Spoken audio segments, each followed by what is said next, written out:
저는 중고등학교 때부터 엄청나게 방황을 시작하면서 정말 부모님 가슴에 대못을 박는 말이나 그런 행동들을 많이 했었어요. 그리고 학교 폭력이 많이 일어나고 있는데 저는 당한 사람이 아니라 학교 폭력을 가해하는 사람으로 있는 사람이었고, 많은 친구들한테 정말 가슴에 정말 응어리 맺히는 그런 짓을 많이 한 사람이었어요.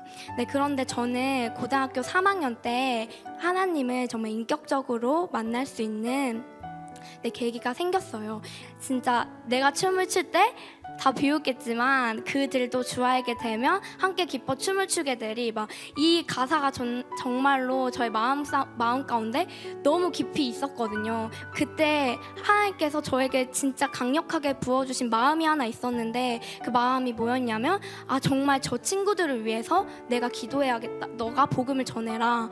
내가 진짜 저 아이들을 너무나 사랑한다, 이런 마음이 저에게 너무나도 강하게 왔어요. 그 친구들에게 복음을 전해야겠다고 생각을 하면서 진짜 그 마음을 가슴에 정말 담고 있었어요.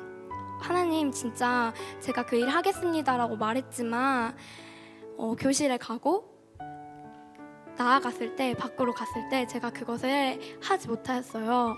결국 저는 복음을 전하지 못하고 졸업을 하게 되었어요.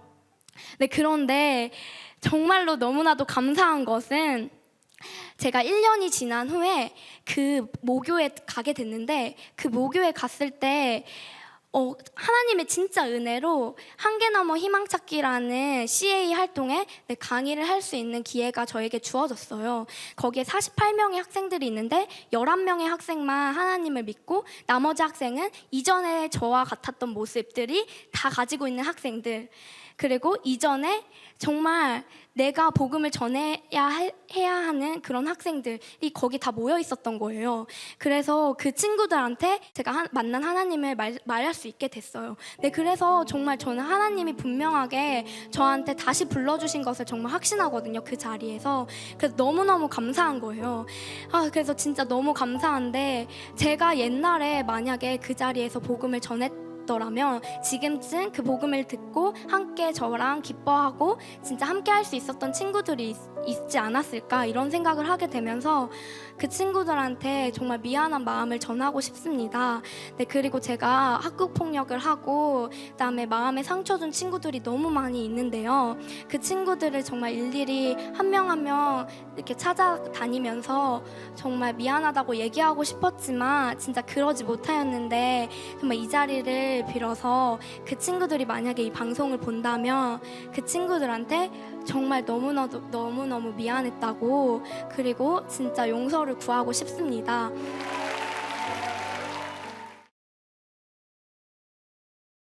오늘은 라이즈업 무브먼트와 함께하는 시간이라 그런지 어느 때보다 열기가 더한 것 같습니다. 아마 여러분 속에 있는 믿음의 외침이라고 봅니다.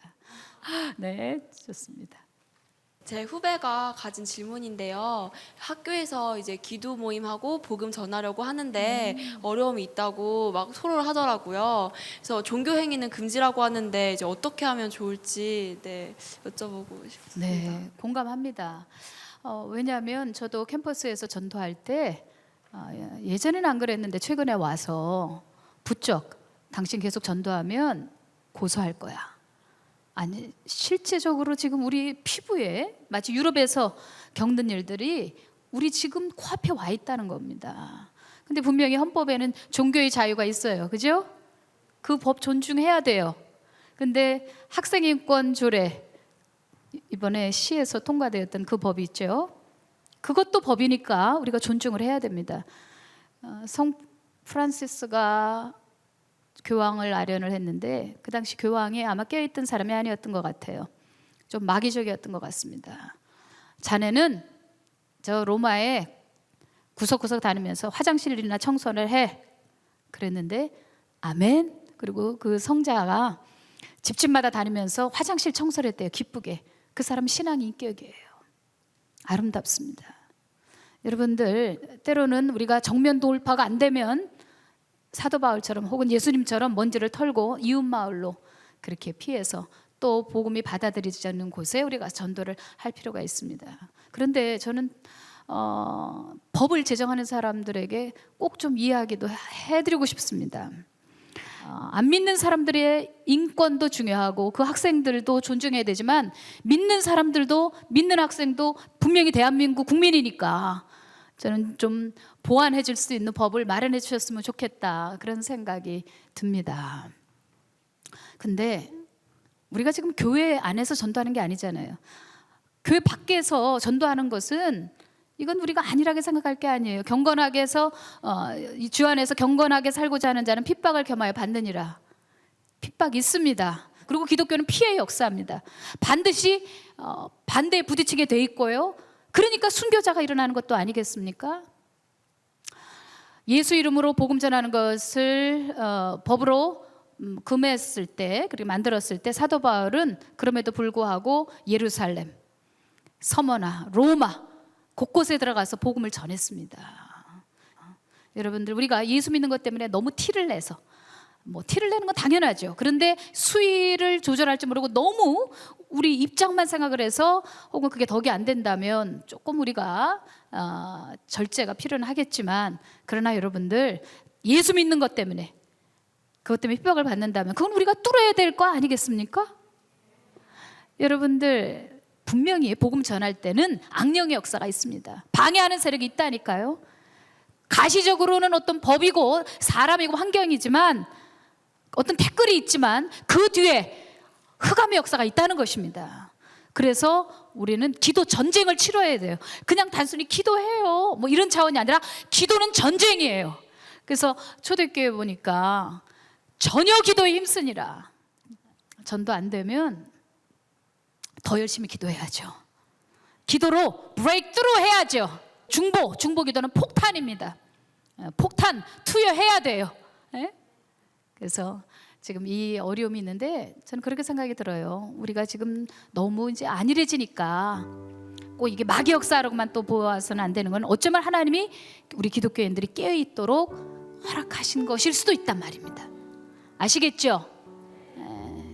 법을 만든 사람들 무조건 저 사람들 나쁜 사람이야, 안티하는 사람들이야 라고만 하지 말고, 오히려 이 계기를 틈타서 우리가 기도할 수 있다면 기도 전쟁을 통하여서 뜹시다.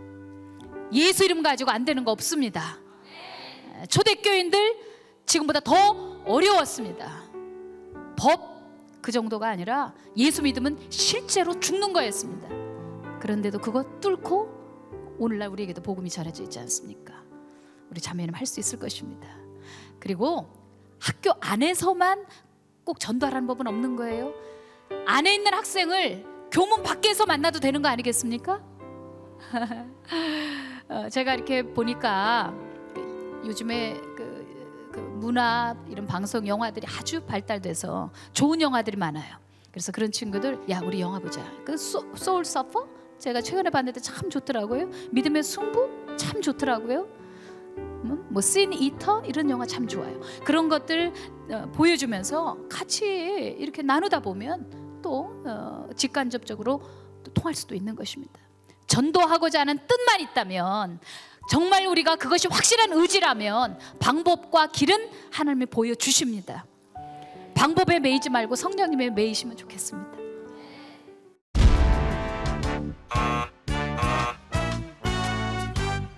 자, 두 번째 질문 받겠습니다. 네. 주변에서 교회가 대통령과 이제 나라를 위해서 기도하는 것이 소위 줄을 서는 것이 아니냐라고 하는 소리를 많이 듣는데, 나라와 민족을 위해서 기도하는 것이 옳은 것인지, 만약에 옳다면 어떻게 기도하는 것이 맞는지.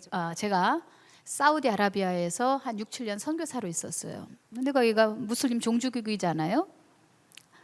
필리핀 사람 2사람이 성경 공부를 한다는 이유를 가지고 할라스 광장에서 목을 베어서 죽였습니다. 물론 종교로가 아니라 마약 혐의로, 마약을 한 건 아닌데 그렇게 해서 뒤집어 씌워서 죽였습니다. 그 왜 그러냐?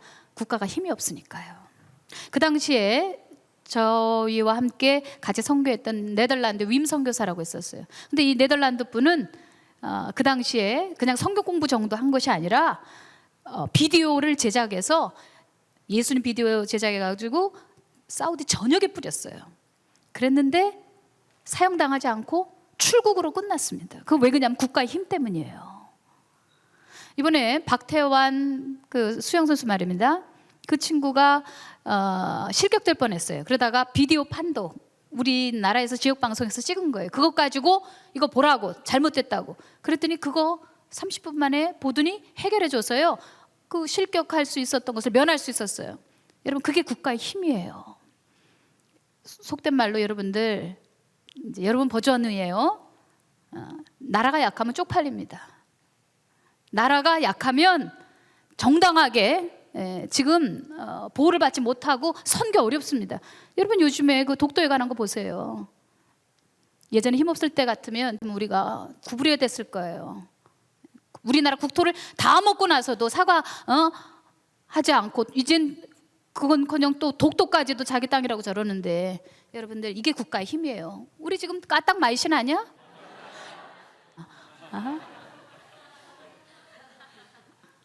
안 되는 건 안 되는 거지. 아닌 건 아닌 거고, 그죠? 우린 정당하게 우리 것을 주장하는 거지. 남의 땅을 가지고 우리 땅이라고 하진 않잖아요. 그렇게 발휘할 수 있는 것도 사실 우리가 국가의 힘을 길렀기 때문이에요. 여러분들 우리 자매님 그랬어요. 대통령이나 나라를 위해서 기도하는 거 이거 아부 아닌가. 아마 제 생각에는 우리나라 지금 대통령이 크리스찬이니까 이런 이야기들이 나오는 것 같아요. 근데 사실 그렇게 해석할 부분만 아닌 것 같아요. 이북 같은 경우 보세요. 위정자가 잘못되니까 신앙생활 때문에 총살당하잖아요. 만약에 우리나라 대통령이 무슬림이 되면 어떻게 될까요? 곳곳에 사원 생기겠죠? 그 막아낼 도리 없습니다. 한 가정에서 아버지가 무너지면 그 가정 무너지고, 한 교회에서 목사가 무너지면 그 교회에 양들이 흩어지고, 대통령이 무너지면 국가 정책 또 국방 뭐 많은 데서 어려움이 있게 되는 거고요. 그렇기 때문에 국가를 위해서 기도하는 것은, 또 대통령을 위해서 기도하는 것은 당연합니다. 여러분 아까 말씀드렸죠? 학생인권 조례 이런 거. 우리 기독교인들이 기도가 부족한 탓이에요. 그리고 정말 세를 모아줬어야 됐을 때 우리 기독교인들이 또 참여하지 않아요. 여러분들 다 기도 부족한 탓입니다. 그래서 우리 기도해야 합니다. 아멘입니까? 아부라는 것은 조건, 뭔가 내게 이해타산, 이익이 있으니까 아부한다고. 내게 이익이 없는데 생각해보세요. 우리 같은 서민이 대통령 만날 길이 있습니까? 없잖아. 아니 우리가 뭐 대통령에게서 뭐 얻을 것이 있습니까 특별히? 근데 대통령을 위해서 골방에서 기도하는 게 그게 무슨 아부입니까? 그렇지 않아요. 디모데전서 2장에 임금들을 위해서 높은 자리에 있는 권위자들을 위해서 기도하라. 그것을 우리가 고요한 중에 평안하게 신앙생활을 하기 위해서 필요하다. 그리고 복음이 전해지는 일에, 사람들을 구원하는 일에 우리가 그렇게 위정자들을 위해서 기도하는 것은 너무나 중요하다. 자신에게 그것이 돌아옵니다. 아멘. 특별히 기독교인들은 수세기 동안에 예수 믿는 것 때문에 끊임없이 권위자들을 통해서 핍박을 당했기 때문에 우리가 대통령을 위해서 기도하는 것은 당연한 것입니다.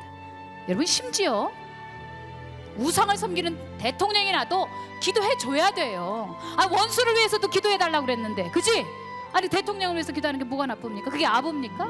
그거 안티 기독교들이 하는 이야기들 많고, 정치인들이 괜히 이렇게 저렇게 코에 걸면 코걸이, 귀에 걸면 귀걸이 그렇게 해서 말하는 부분이 상당히 있기 때문에 우리가 속으면 안 됩니다. 대통령을 위해서 기도하십시오. 앞으로도 국가를 위해서도. 아멘.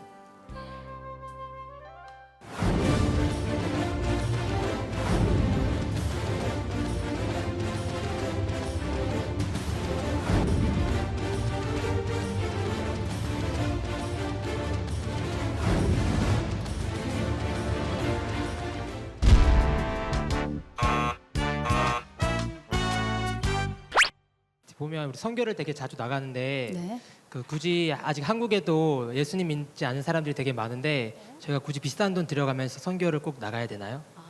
아마 선교 허용, 선교도 허용이 있습니다. 허세도 있고요. 또 상업적 선교도 있어요. 이렇게 선교라면 교회 이런 유익이 있어. 교회가 부흥이 돼. 그렇기 때문에 단기 선교 1년에 한 번씩 프로그램으로 이렇게 띄워주는 거 좋지. 학생들이 교회 안에만 있는 것보단 훨훨 나갔다 오면 그러면 또 열심히 신앙생활을 하니까. 여러분 선교는 어떤 결과를 보고 하는 것이 아닙니다. 하나님의 명령이기 때문에 하는 거예요. 예수님의 명령이기 때문에 해야 되는 것입니다. 사도행전 1장 8절에 성령이 우리에게 임하면 권능을 받고 예루살렘과 유대와 사마리아 땅끝까지를 우리 증인 되래요. 근데 거기에 접속사 카이가 동시에 일어나는 거야. 동시에 내 민족 전도하고 우리나라 전도하고 그 다음에 일본 전도하고 가까운 데서부터 출발하라는 것이 아니라 동시에 일으키라는 겁니다. 아멘.